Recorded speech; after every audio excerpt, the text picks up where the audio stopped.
ज्यादा अच्छा होना भी गुनाह है, पता ही नहीं चलता लोग कद्र कर रहे हैं या इस्तेमाल।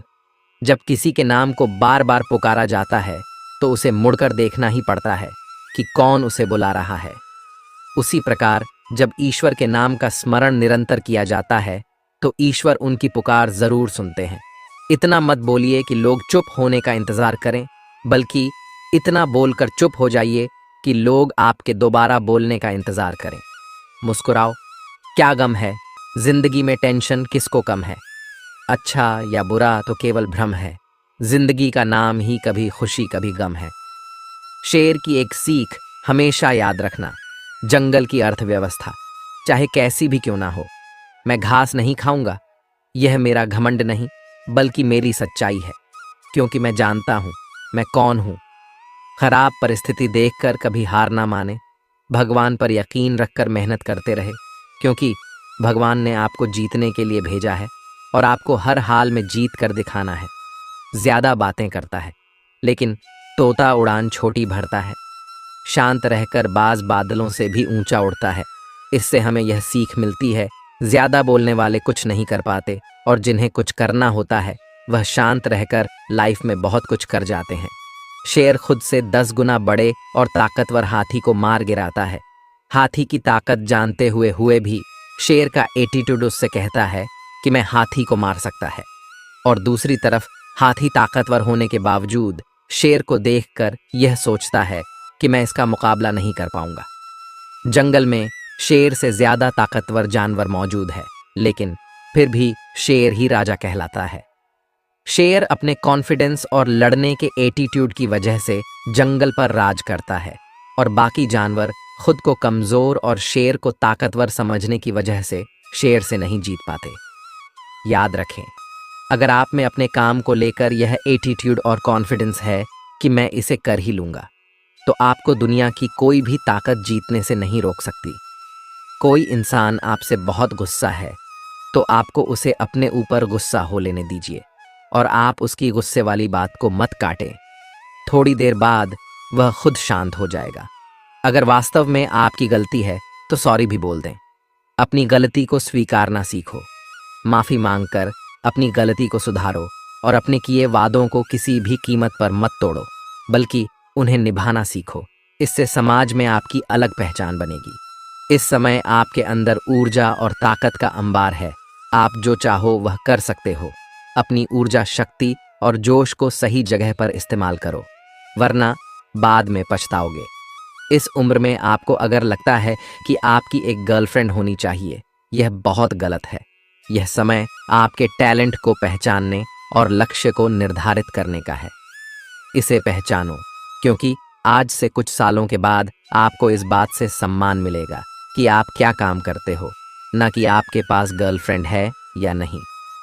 हर व्यक्ति के अंदर महान बनने का एक बीज सोया हुआ है, जिसे अगर जगा दिया जाए और काम पर लगा दिया जाए तो यह आपको उन ऊंचाइयों तक ले जाएगा जहां तक पहुंचने की आपने कभी आशा भी नहीं की होगी। बस शर्त यही है कि इस सोए हुए बीज को खुद ही उठाना पड़ता है। खुश रहने वाले लोग दिखावा नहीं करते, कम बात करते हैं। रोज कुछ सीखना, दूसरों की मदद करना, ज्यादा हंसना, बकवास को नजरअंदाज करना, बातचीत करते वक्त हंसने की बजाय मुस्कुराना ज्यादा बेहतर होता है। इससे सामने वाला आपको जज नहीं कर पाता और उसे आप हमेशा एक रहस्यमय इंसान लगते हैं। याद रखना, जितनी आप मेहनत करते हो, सही समय आने पर आपको उसका रिजल्ट मिलने से कोई नहीं रोक सकता। बस आप थक कर मेहनत करना बंद मत करना। जीवन का सबसे कठिन समय तब आता है जब सच जानते हुए भी अपनों की खुशी के लिए हमें मजबूरी में गलत डिसीजन के लिए राजी होना पड़ता है। कुदरत अच्छे लोगों को सबसे ज्यादा दुख देती है ताकि वह जीवन और लोगों को पहचान पाए। दुखी व्यक्ति साधारण जीवन से बोर हो जाता है और वहीं से फिर उसके कुछ बड़ा करने की शुरुआत होती है।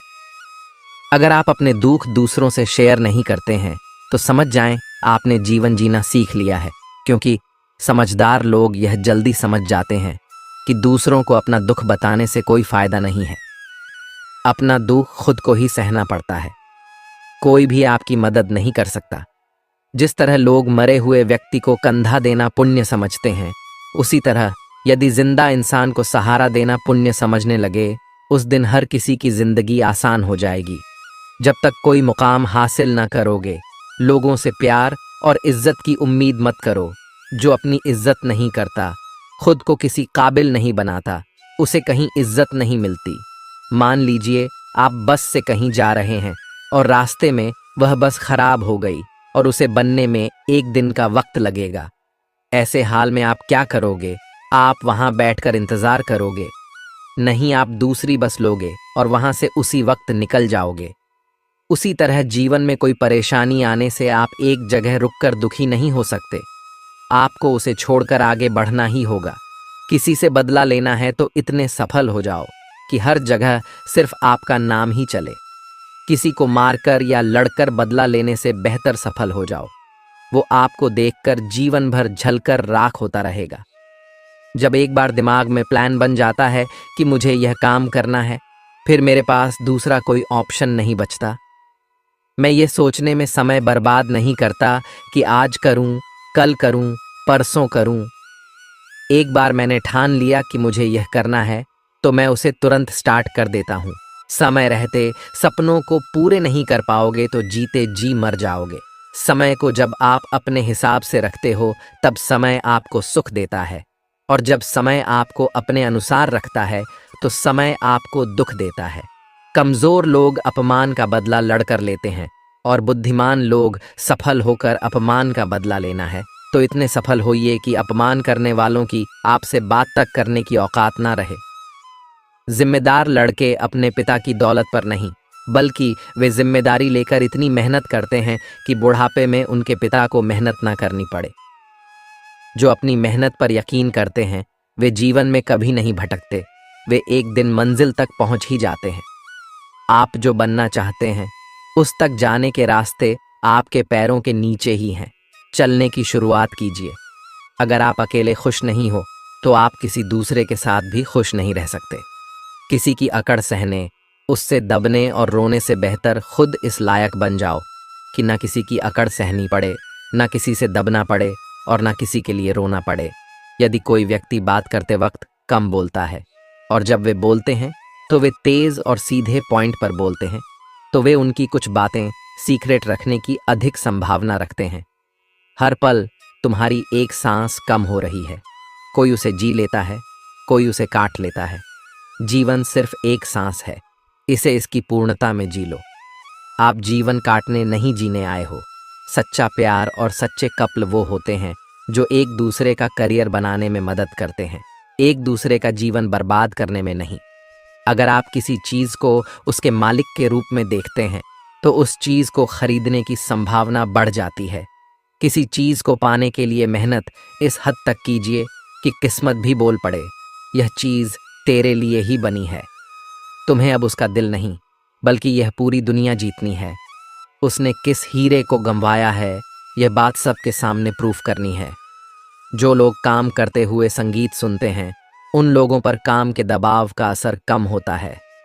साथ ही यह भी देखा गया कि इन लोगों का बिहेवियर अपने साथी लोगों के साथ सकारात्मक रहता है। आधे से ज्यादा लोग इस दुनिया में खुश नहीं हैं। उसका कारण यह है कि लोगों का अपनी बुरी आदतों पर कंट्रोल नहीं है। सही गलत सबको पता है, लेकिन लोग जीवन में एक्शन लेने से डरते हैं, बदलाव लाने से डरते हैं और अपनी बुरी आदतों को छोड़ने से डरते हैं। अंत में यह लोग रोते हैं, क्योंकि इनकी बुरी आदतें इनका जीवन बर्बाद कर देती हैं। जब दिल टूटता है तो कुछ लोग नया रिलेशन बनाने की तैयारी करते हैं और कुछ लोग अपनी तकदीर बनाने की तैयारी करते हैं।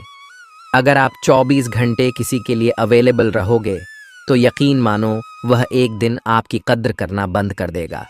दुनिया में आए और चले गए, ऐसा जीवन मुझे नहीं चाहिए। अगर आया हूं तो कुछ न कुछ तो बेहतर करके जाऊंगा ही। एक बार श्री राम ने कहा कि लक्ष्मण, मेरे और सीता के बीच एक विवाद हो गया है, तुम न्याय करो। लक्ष्मण जी मान गए। श्री राम ने कहा, मैं कहता हूं कि मेरे चरण सुंदर हैं। सीता कहती है कि उनके चरण सुंदर हैं। तुम दोनों के चरणों की पूजा करते हो, अब तुम ही फैसला करो कि किसके चरण सुंदर हैं।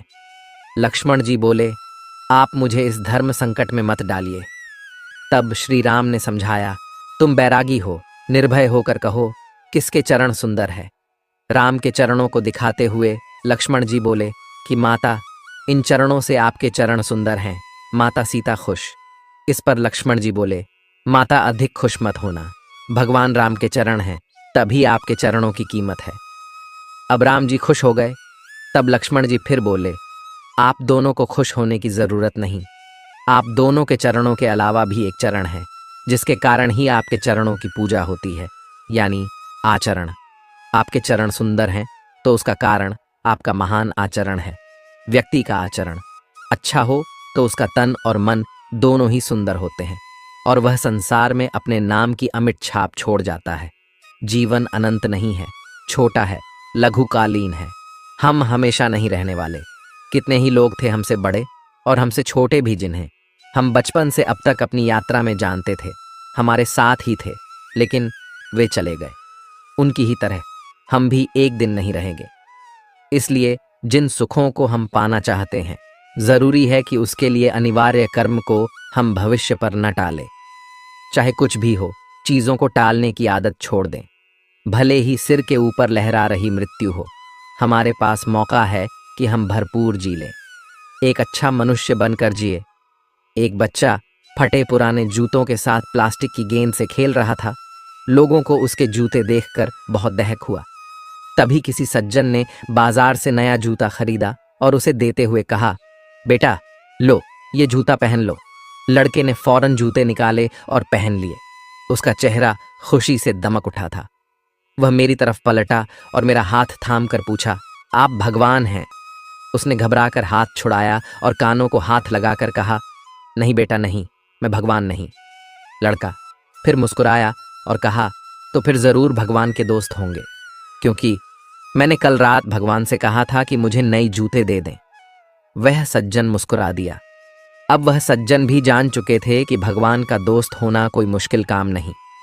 जिन्हें डर लगेगा उन्हें हर कोई डराएगा और जो निर्भय हैं वह हर स्थिति में हावी हो जाएंगे। भूत प्रेत का मसला बहुत पहले से चला आ रहा है। यह होते हैं या नहीं होते हैं, इस पर बहस ना करें, लेकिन इस पर चर्चा जरूर करें कि इंसान क्यों डरे। यदि आप केवल धर्म से जुड़े हैं तो कभी कभी धर्म भी डरा देता है। धर्म का अगला चरण और परिपक्व स्थिति अध्यात्म है। धर्म का संबंध शरीर से है, वहीं अध्यात्म का संबंध आत्मा से है। जो अध्यात्म से जुड़ जाएगा वह निर्भय हो जाएगा।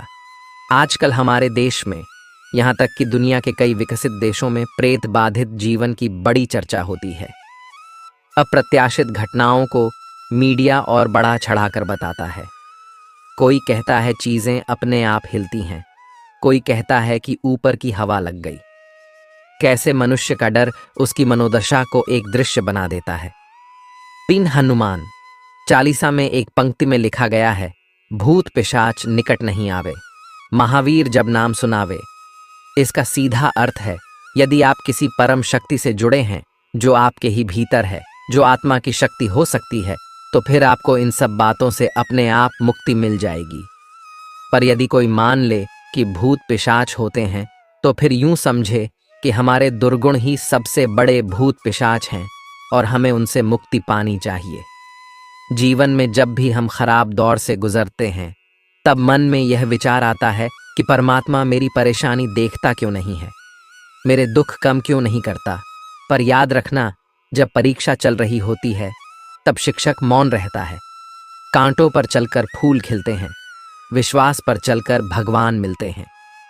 एक बात सदा याद रखना दोस्त, सुख में सब मिलते हैं, लेकिन दुख में सिर्फ भगवान मिलते हैं। जितना कठोर बनोगे उतनी ही जल्दी लोग आपको हृदय से निकाल देंगे, चाहे आप उनके लिए कितने भी जरूरी हो। जीभ जन्म से होती है और मृत्यु तक रहती है, क्योंकि वह कोमल होती है। दांत जन्म के बाद में आते हैं और मृत्यु से पहले चले जाते हैं, क्योंकि वह कठोर होते हैं। मूर्ख की संगत नहीं करनी चाहिए। मूर्खों की संगत से केवल दुख, समस्या और अशांति ही मिलती है। जैसे लोहा जल पर नहीं तैर सकता है, वैसे ही मूर्ख की संगत से कोई लाभ नहीं मिल सकता है। स्वाति नक्षत्र की बूंद जब केले के पत्ते पर पड़ती है तो वह कपूर बन जाती है। सीप में पड़ती है तो वह मोती बन जाती है, और सांप के मुंह में पड़ती है तो वह विष बन जाती है। जैसी संगत होती है वैसी रंगत छड़ जाती है। मनुष्य के जीवन के एक क्षण का भी पता नहीं है, ना जाने किस पल में प्रलय हो जाए, कब मृत्यु आ जाए। इसलिए अमुक स्थिति हो जाने पर भगवान का भजन करूंगा, ऐसी धारणा छोड़ देनी चाहिए। और अभी जो जिस अवस्था में है उसे उसी अवस्था में भगवान की कृपा का आश्रय करके साधना आरंभ कर देना चाहिए। आधे क्षण का भी विलंब नहीं करना चाहिए। एक वक्त की बात है, एक बहुत बड़ी कंपनी थी और वह कंपनी बहुत ही घाटे में चल रही थी। इस बात से उस कंपनी का मालिक और उस कंपनी के सारे लोग बहुत परेशान थे, क्योंकि जब कंपनी की तरक्की नहीं हो रही थी तो उनकी भी तरक्की नहीं हो पा रही थी। अब उस कंपनी के सारे लोग इस बात से परेशान थे कि आखिर किस वजह से हमारी कंपनी की तरक्की रुक गई है। सारे लोग उस वजह को ढूंढने में लगे थे। तो एक दिन उस कंपनी के मालिक ने सभी लोगों की टेबल पर एक लेटर रख दिया। जब सारे लोग ने उस लेटर को खोलकर देखा तो उस लेटर में लिखा हुआ था कि इतने दिनों से जो हमारे कंपनी की तरक्की नहीं हो पा रही थी, इसकी वजह हमारी ही कंपनी का एक इंसान था जिसकी आज डेथ हो चुकी है, और हम सब लोग उस इंसान के घर पर अब भी जा रहे हैं। सारे लोग रेडी हो जाओ। जब सारे लोगों ने वह लेटर पढ़ा तो लोगों को खुशी तो बहुत हुई कि जिस इंसान की वजह से हमारी कंपनी की तरक्की नहीं हो पा रही थी, अब वह इंसान इस दुनिया में नहीं रहा और अब हमारी कंपनी फिर से तरक्की करने लगेगी।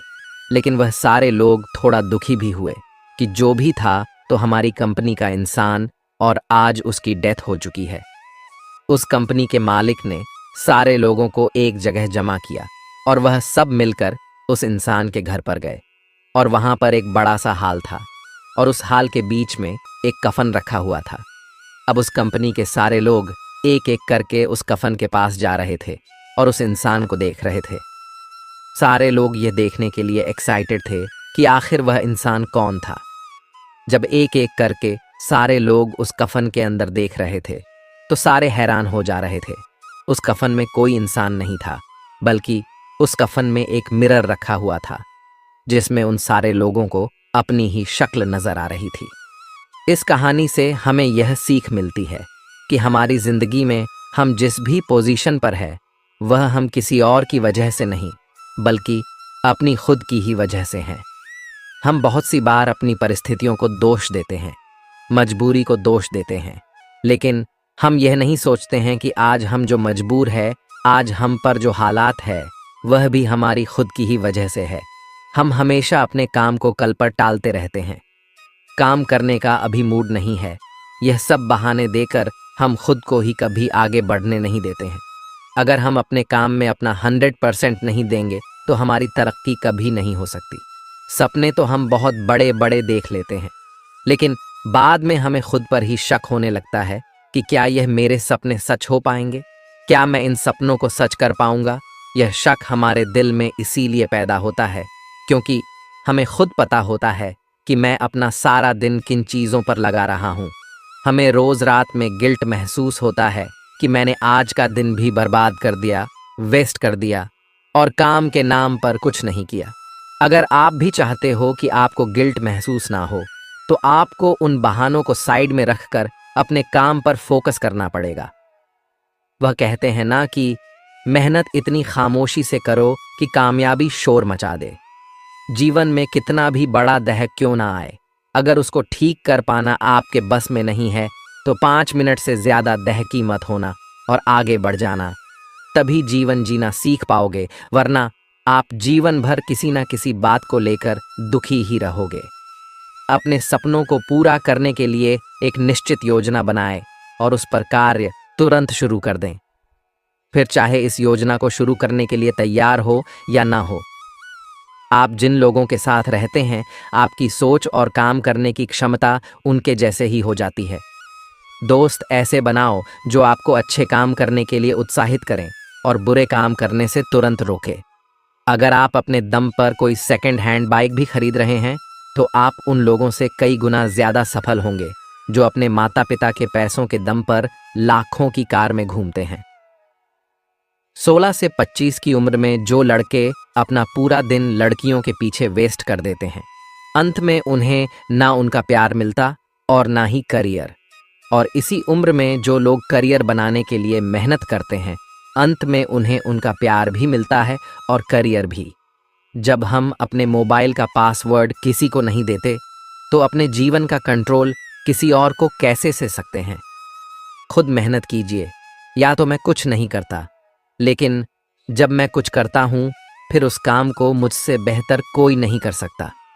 अगर पढ़ने की या किसी काम को करने की आदत बनानी है, तो खुद से कमिटमेंट कर लीजिए कि अगले 1 महीने तक इस काम को इतनी देर हर हाल में करूँगा। यकीनन 1 महीने बाद आपको उस काम की आदत पड़ जाएगी। एक तो लोग खुद कोई अच्छा काम नहीं करेंगे, और जब कोई दूसरा करता है तो उसमें बुराई ढूंढना शुरू कर देंगे। यदि आप खुद किसी के लिए कुछ अच्छा नहीं कर सकते, तो आपको लोगों की अच्छाई में बुराई निकालने का कोई हक नहीं है। या तो आप काम कर लो या बहाना कर लो, दोनों चीज़ें एक साथ नहीं हो सकती। बार बार खुद को धोखा देना और गुमराह करना बंद कर दो। एक फाइनल डिसीजन अभी के अभी लो। रथ का खुद पर कोई जोर नहीं है, रथ पर घोड़े उसके चालक और मालिक का अधिकार है। लेकिन रथ मालिक के हिसाब से नहीं चल रहा है। कभी घोड़े रथ को कहीं ले जाते हैं, तो कभी रथ चलाने वाला रथ को कहीं लेकर चला जाता है, लेकिन मालिक की बात कोई नहीं सुन रहा। इतिहास के बहुत से महान लोगों ने महान और बड़े काम की शुरुआत इसके साथ शुरू की।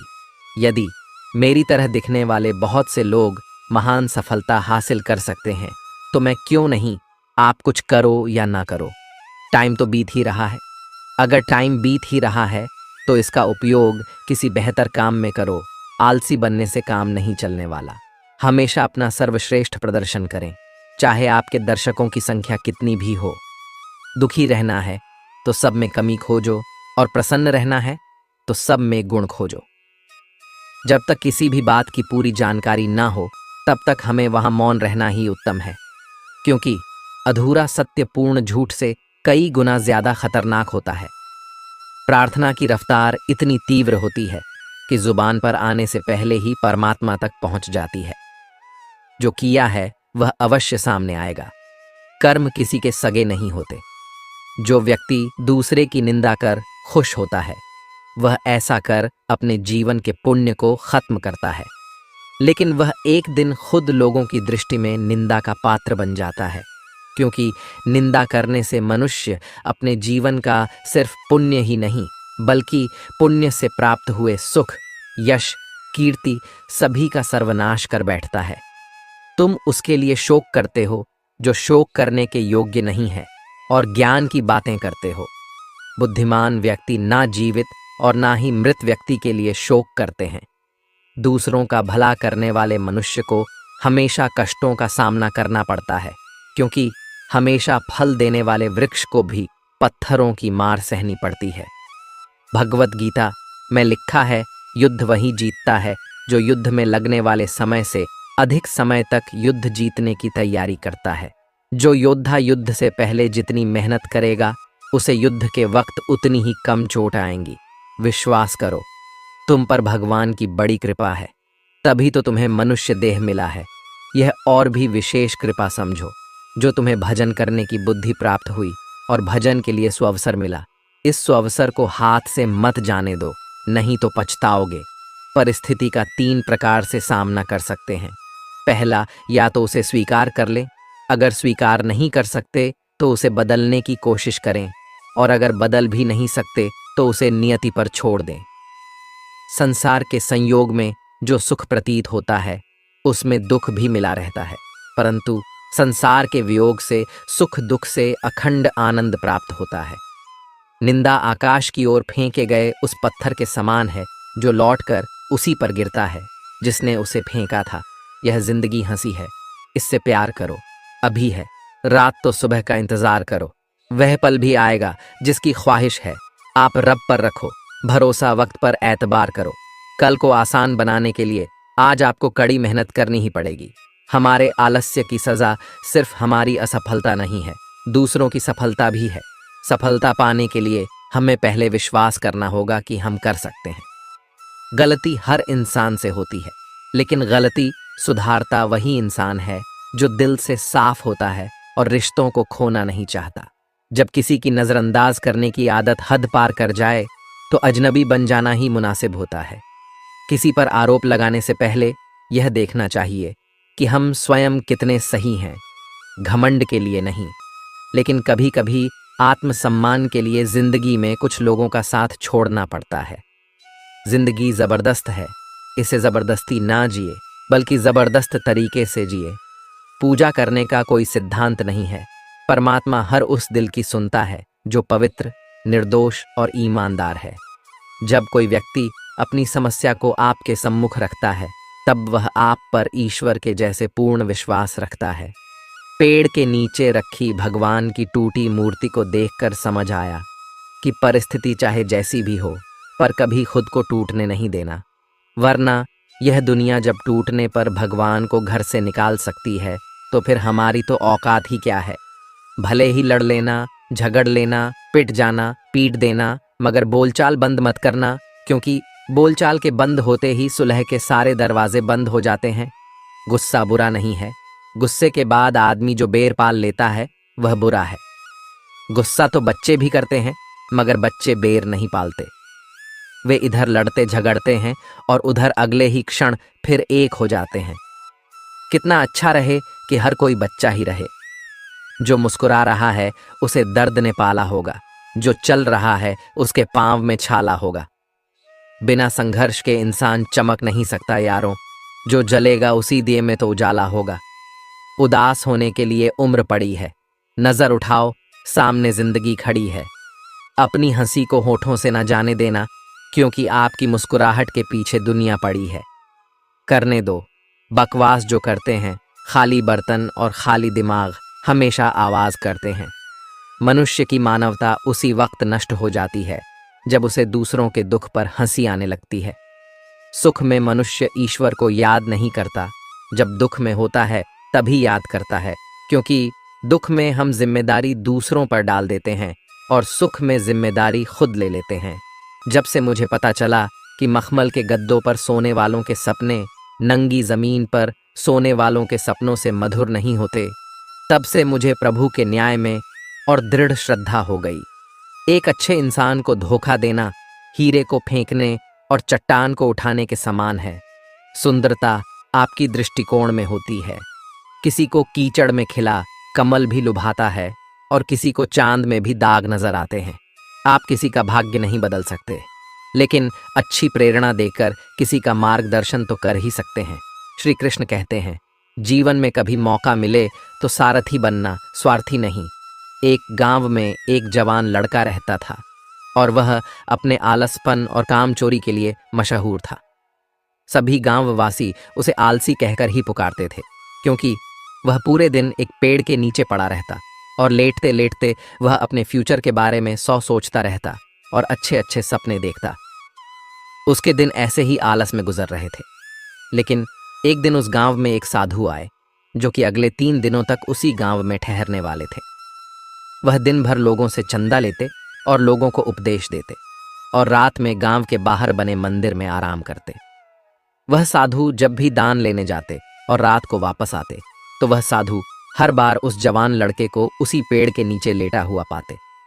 2 दिनों तक यह सब देखते रहे और समझ गए कि यह लड़का मानसिक आलस का गुलाम है। तीसरे दिन जब वह वापस लौट रहे थे, वह उस लड़के के पास गए जो अभी भी उसी पेड़ के नीचे लेटा हुआ था।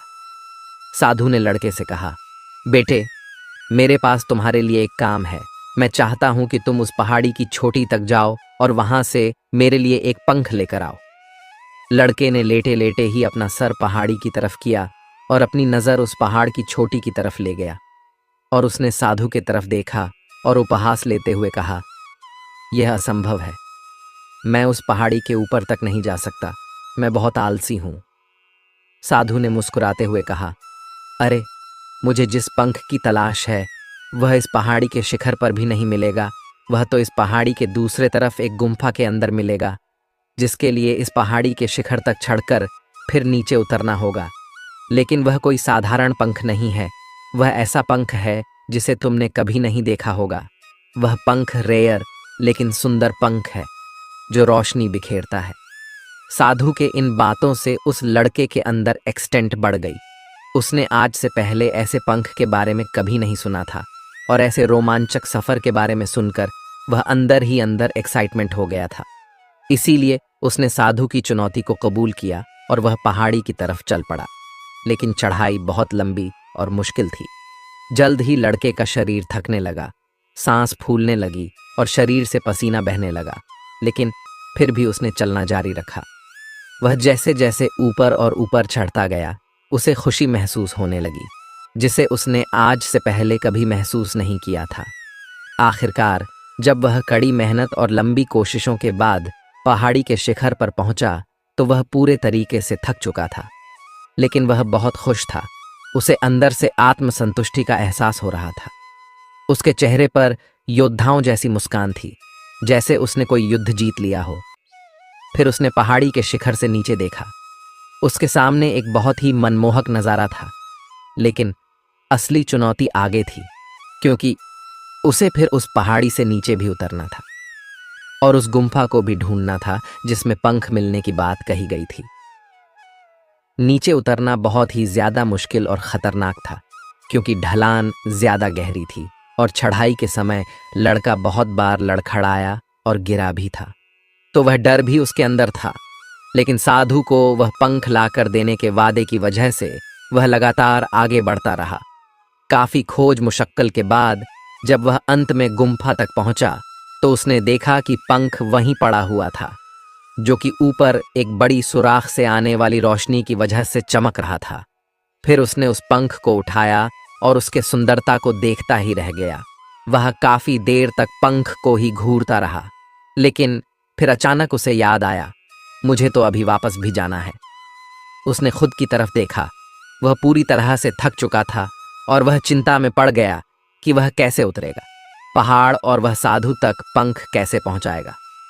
एक पल के लिए उसने हार मानने के बारे में सोचा, लेकिन उसे वह खुशी और गर्व की भावना की याद आ गई जो उसने पहाड़ी के शिखर पर पहुंचकर महसूस किया था।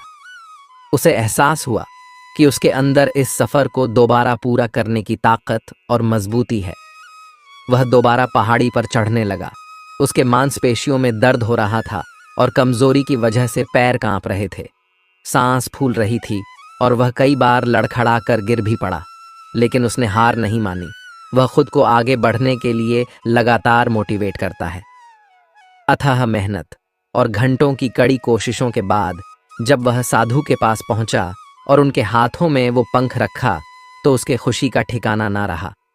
उसे महसूस हुआ कि उसने आज अपने आलस पर काबू पा लिया है और कुछ बढ़िया करके दिखाया है।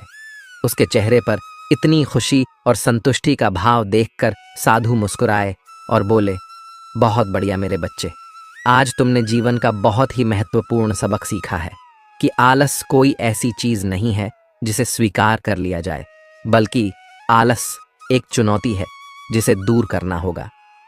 यह एक बाधा है जिसे पार करना होगा और आलस को खत्म करने के लिए तुम्हें अपना पहला कदम उठाना ही होगा। अपने मकसद की तरफ चलना ही होगा और तब तक चलते रहना पड़ेगा जब तक तू अपनी मंजिल को हासिल नहीं कर लेता। लड़के ने साधु के शब्दों की गहराई और उसके मकसद को समझते हुए हाँ मैं अपना सर हिला दिया। आज उसे एहसास हुआ कि वह हमेशा ही बड़ी और महान चीजें करने में काबिल था, लेकिन उसके आलस ने उसे रोक रखा था। अब वह जानता था कि उसके पास अपने रास्ते में आने वाले किसी भी बाधा को वह दूर करने की ताकत और मजबूती है। इसके बाद साधु ने उस लड़के को आशीर्वाद दिया और उस गांव से चले गए।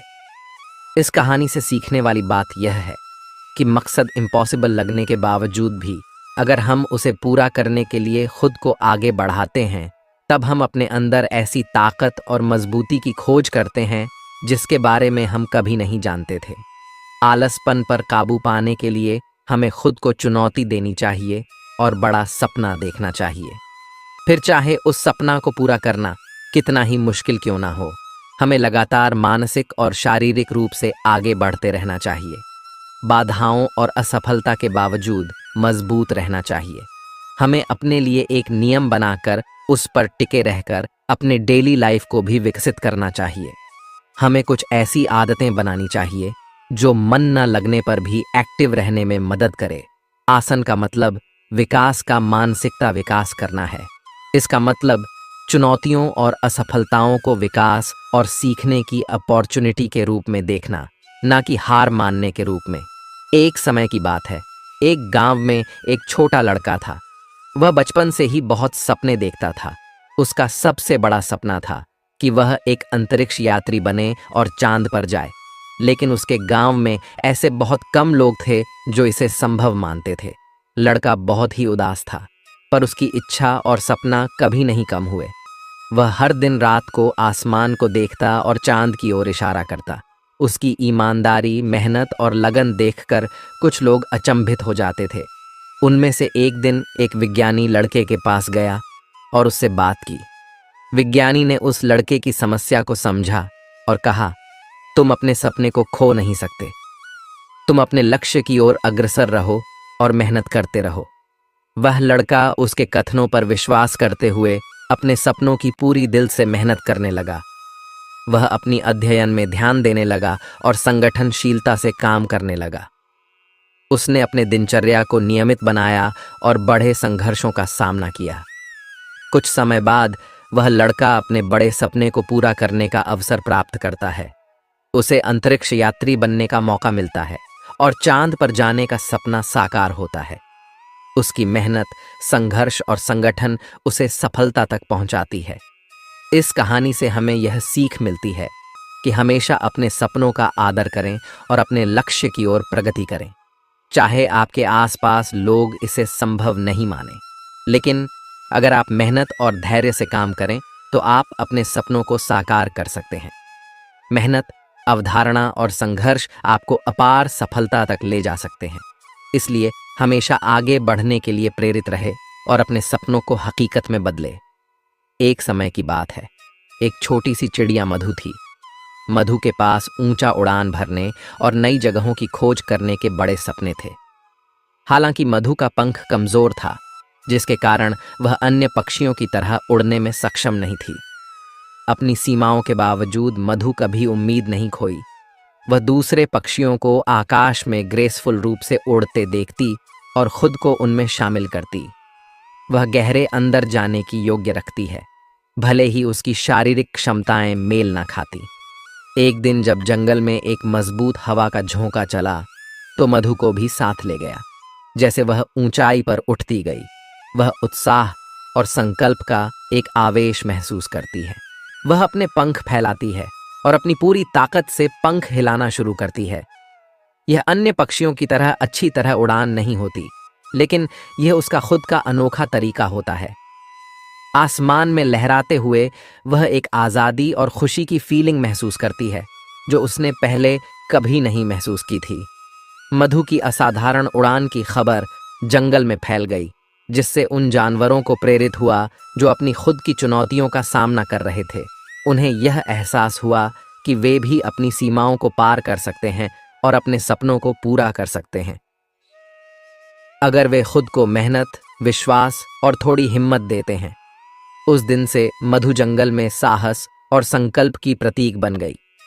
उसने सबको यह सिखाया कि चाहे वे छोटे या कमजोर क्यों ना हो, वे आश्चर्यजनक उच्चता तक पहुंच सकते हैं अगर वे खुद में विश्वास रखें। मधु की कहानी हमें याद दिलाती है कि हमारी सीमाएं हमें परिभाषित नहीं करती हैं।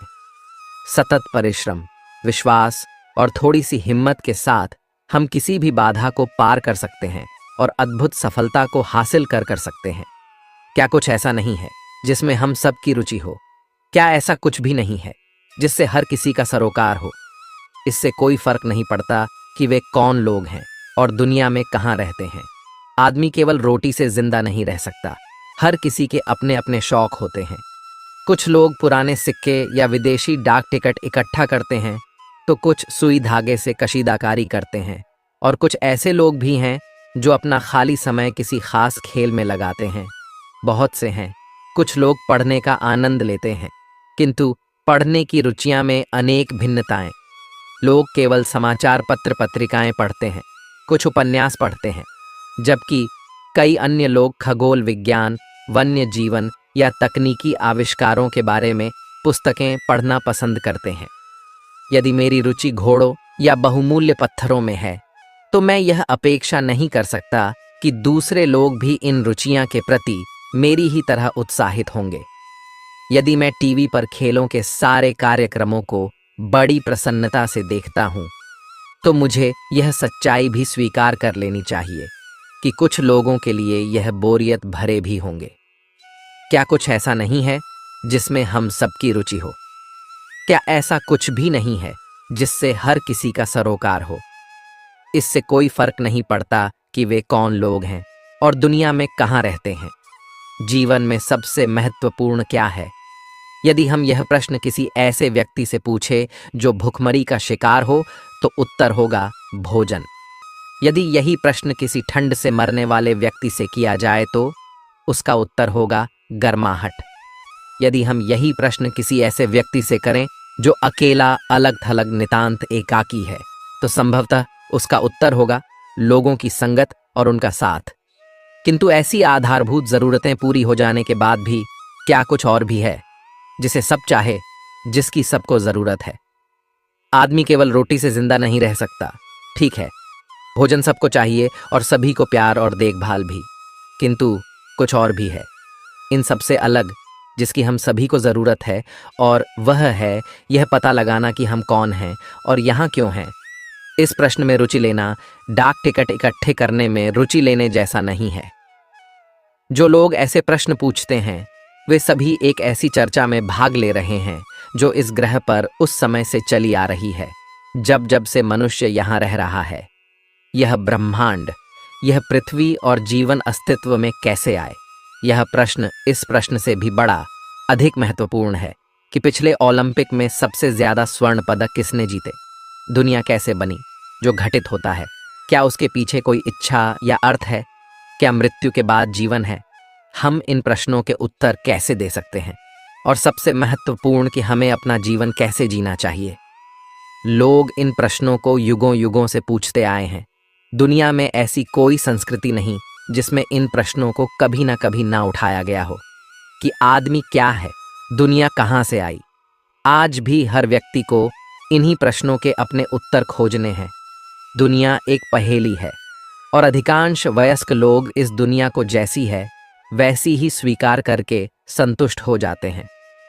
दार्शनिक कभी भी दुनिया का बिल्कुल आदी नहीं होता। उसे दुनिया कुछ अनुचित चौंकाने वाली एक पहेली जैसी दिखती है।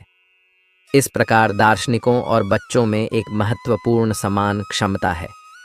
आप चाहें तो कह सकते हैं कि एक दार्शनिक जीवन भर एक नन्हे बच्चे जैसा जिज्ञासु बना रहता है। अगर हम अपने प्रति ईमानदार नहीं हैं तो दूसरों के प्रति कैसे हो सकते हैं? कभी कभी हम अपने से झूठ बोलते हैं या अक्सर हम अपने से झूठ बोलते हैं।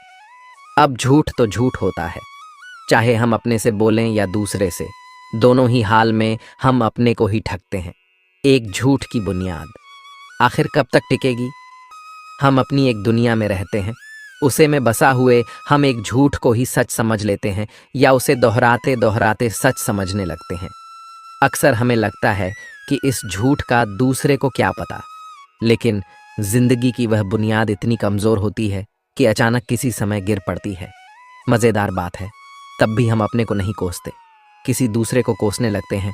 हम मानने को तैयार ही नहीं होते कि गड़बड़ हमने की थी। असल में उस तरह की जिंदगी एक तरह का शॉर्टकट है। अपना झूठ दूसरे के लिए सच नहीं हो सकता।